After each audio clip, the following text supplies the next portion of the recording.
Fala aí, rapaziada, beleza? Estamos aí trazendo mais um vídeo, mais uma super dica aqui no canal Thiago Dicas. E hoje, rapaziada, estamos aí com esse gol bola. Lembrando que esse tutorial serve para todos os gols, principalmente os quadrados, certo, rapaziada? Esse gol está apresentando o seguinte problema: ele não está buzinando. Quando a gente coloca a seta aí para o lado esquerdo e gira o volante aí para o lado direito, ele não está desarmando a seta. E também está acontecendo aí que ele está tendo um barulho. Sempre que a gente vira o volante, está gerando um barulho aí no volante do veículo. Certo, rapaziada? Nesse vídeo de hoje nós vamos estar resolvendo esses três problemas aí de maneira bem simples aí e rápida, certo, rapaziada? Muita gente aí sabe que os gol bola ele tem essa regulagem aí, desse parafuso 13, certo? Mas nesse caso desse veículo aí, não foi simplesmente regular, certo?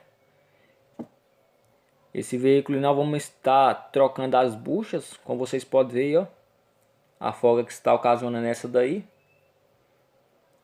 E o porquê que está ocasionando essa folga aí, rapaziada?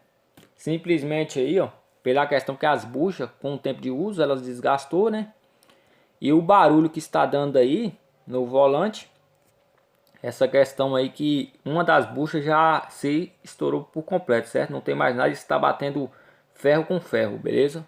Aí o barulho está sendo pela essa bucha também. E lembrando que essa questão dessa folga, que também é gerada pela bucha, que está dando problema na questão da buzina do veículo, o carro não está buzinando. E a seta ela não está desarmando quando você gira o volante, certo? Tá aí a folga, está mostrando para vocês mais uma vez aí com detalhes. A folga está muito grande, certo, rapaziada? Aí logo após, trocamos aí as duas buchas. Acabou aquela folga, acabou o barulho, certo?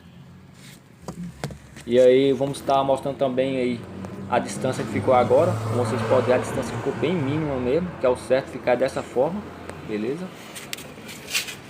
E colocamos a seta aí, virando o volante e a gente conseguiu desarmar a seta 100%. A buzina ficou 100% também, certo, rapaziada? Eu espero que tenha ajudado vocês aí com essa dica. Se esse vídeo te ajudou, deixa seu gostei. Quem não for inscrito no canal Thiago, se inscreva. E é nóis, rapaziada. Tamo junto.